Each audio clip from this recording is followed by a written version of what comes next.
नमस्कार. गावरान तडका या यूट्यूब चॅनलवरती तुम्हा सगळ्यांचं अगदी मनापासून स्वागत आहे. तर आज आपल्याला फ्लावरपासून एक रेसिपी करायची. ह्या थंडीत ही रेसिपी तर तुम्ही केलीच पाहिजे. त्याच्यासाठी मी इथे 7 ते 8 मिरच्या घेतल्यात. त्यानंतर एक गड्डी लसूण घेतलं आहे. हे आपल्याला छान असं बारीक मिक्सरला टाकून वाटून घ्यायचं आहे. पाणी वगैरे टाकायचं नाही आहे, असंच वाटून घ्यायचं आहे. आणि हां, माझ्या चॅनलवरती जे कोणी नवीन असेल ना त्यांनी प्लीज एक चॅनलला सबस्क्राईब करा. तर मी इथे फ्लावर घेतलेला आहे. मी इथे अर्धा किलो फ्लावर घेतला आहे आणि असा मोठा मोठा कट करून घेतलेला आहे. खूप जास्त बारीक करायचं नाही आहे. आपल्याला जी आज रेसिपी करायची ना त्याच्यासाठी असा मोठा मोठाच फ्लावर लागणार आहे. आणि हा फ्लावर आहे ना आपल्याला उकळून घ्यायचा आहे. इथे मी एक टोप ठेवणार आहे गॅसवरती आणि इथे मी टोप ठेवला आहे. त्याच्यामध्ये मी 1 तांब्यावर पाणी टाकणार आहे. आणि ह्याच्यात मीठ वगैरे टाकायची गरज नाही आहे. असंच आपल्याला ह्याच्यामध्ये फ्लावर टाकून घ्यायचं आहे आणि उकळून घ्यायचं आहे 2 ते 3 मिनटं. फ्लावर आपल्याला ह्याच्यासाठी उकळायचा आहे. त्याच्यात एखादा किडा वगैरे असतो किंवा मग त्याचा एक उग्र वास असतो, तो निघून जाण्यासाठी आपल्याला फ्लावर उकळून घ्यायचं आहे. एक 2 ते 3 मिनटंच उकळायचं आहे. फ्लावर उकळतो आहे तोपर्यंत आपण पुढची तयारी करूया. मी इथे एक भांडं घेतलं आहे. त्याच्यामध्ये मी इथे 2 ते 3 चमचे कॉर्नफ्लावर घेणार आहे. मी इथे 2.5 चमचे कॉर्नफ्लावर घेतले. त्यानंतर त्याच्यामध्ये आपल्याला मैदा टाकायचा आहे. इथे मी 3 चमचे मैदा टाकणार आहे. तुम्हाला कितपत करायची ही रेसिपी त्या हिशोबाने तुम्ही पिठाचं प्रमाण कमी जास्त करू शकता. मी इथे आणखी थोडंसं मैदा आणि थोडंसं कॉर्नफ्लॉवर ॲड करते इथं. आता ह्याच्यामध्ये आपल्याला आहे ना चवीनुसार मीठ टाकून घ्यायचं आहे. आणि त्यानंतरनं जी आपण वाटून घेतलेली पेस्ट होती ना हिरवी मिरची आणि लसूण, ती आपल्याला टाकून घ्यायची. तुम्हाला हवं असेल तर तुम्ही हे कट करून घेतलं ना एकदम बारीक तरीसुद्धा चालेल. आणि तुम्हाला जर अद्रक टाकायचं असेल ते टाकलं तरीसुद्धा चालेल.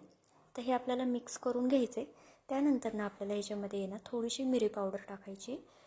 तुमच्याकडे असेल तर टाका, नाही टाकली तरीसुद्धा चालेल, पण मिरी पावडरनी छान एक अशी चव येते. त्यानंतर मी इथे 2 छोटे चमचे शेजवान चटणी टाकणार आहे. आणि पुन्हा आपल्याला हे मिक्स करून घ्यायचं आहे सगळं. ह्याच्यामध्ये लगेच पाणी एकदम जास्त टाकायचं नाही आहे आपल्याला, थोडं थोडं पाणी टाकायचं आहे.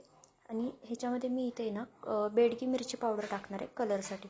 तुम्हाला फूड कलर टाकायचा असेल तो टाकला तरीसुद्धा चालेल. मी इथे एक मोठा चमचा आहे ना बेडगी मिरची पावडर घेतली. तुम्ही ह्याच्याऐवजी फूड कलर टाकला ना तरीसुद्धा चालणार आहे.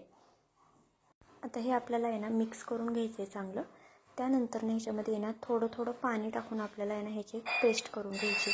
खूप जास्त आपल्याला हे पातळ करायचं नाही आहे, एक लक्षात ठेवा. अशी घट्ट अशी एकदम आपल्याला ह्याची थिकनेस ठेवायची. खूप जास्त पातळ जर केलं ना तर ज्याच्यासाठी आपल्याला लागणार आहे ना फ्लावरला आपल्याला हे लावायचं आहे तर ते लागणार नाही, नुसतंच फ्लावर लागेल. त्याच्यासाठी ना थोडंसं घट्टच ठेवायची आपल्याला ही पेस्ट. आता मी थोडं थोडं पाणी टाकून ना अशी पेस्ट करून घेतली. पाहू शकता अशी मी पेस्ट केलेली. ह्याच्यापेक्षा थोडीशी नॉर्मल घट्ट केली ना तरीसुद्धा चालेल, पण ह्याच्यापेक्षा पातळ करू नका. आता आपले हे होतपर्यंत इथे फ्लावरसुद्धा उकळलेलं आहे, पाहू शकता. अगदी परफेक्ट असा शिजला गेलेला आहे. फ्लावर शिजायला फार वेळ लागत नाही आणि आपल्याला शिजवायचं नव्हताच. एकदम नॉर्मली मी इथे 2 ते 3 मिनटं शिजवून घेतलेलं आहे. आता आपल्याला गॅस बंद करायचा आहे आणि ह्याच्यातलं सगळं पाणी आपल्याला काढून घ्यायचं आहे. मी आता इथे ना गॅस बंद करून ह्याच्यातलं सगळं पाणी ना काढून घेते. हे बघा, आता मी एका साईडला फ्लावर घेतला आहे आणि जी आपण पेस्ट केलेली होती ना ती घेतली.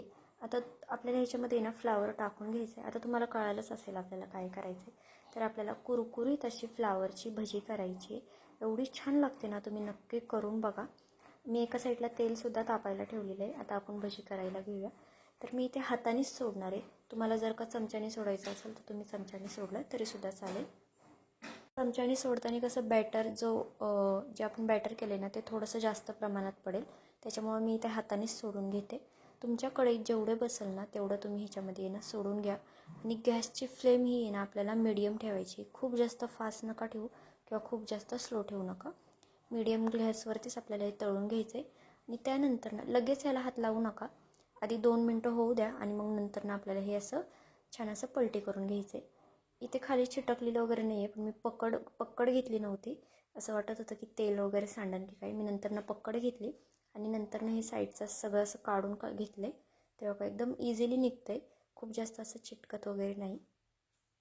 आता हे छान असं पलटी करून घेऊया आपण. आणि दोन्ही साईडनी ना आपण छान हे असं खरपूस असं भाजून घ्यायचं आहे. लक्षात ठेवा गॅसची फ्लेम ही आपल्याला मिडियमच ठेवायची. खूप जास्त फास्ट करू नका, नाहीतर मग वरचं जे बॅटर आहे ना ते पूर्णपणे जळून जाईल आणि आतून असं कच्चंच राहील. त्याच्यामुळे तर बघा आता हे छान असं होत आलेलं आहे, पाहू शकता तुम्ही. आता हे आपण आहे ना काढून घेऊया एका प्लेटीमध्ये. दिसतंय की नाही एकदम भारी, एकदम गरमागरम पकोडे आहेत फ्लावरचे. हे पकोडे तुम्ही ह्या थंडीत केलेच पाहिजे, आवर्जून करा. तर मी आता हे सगळे ना एका प्लेटीत काढून घेते आणि मग तुम्हाला दाखवते. पूर्णपणे तेल निथळून घ्या आणि मग हे सगळे भजी ना काढून घ्या. तर हे बघा मी एवढे काढून घेतलेत. आता पुढचे सुद्धा अशाच प्रकारे आहेत ना तळून घेते मी. सगळे तळून झाले ना की मग तुम्हाला दाखवते मी.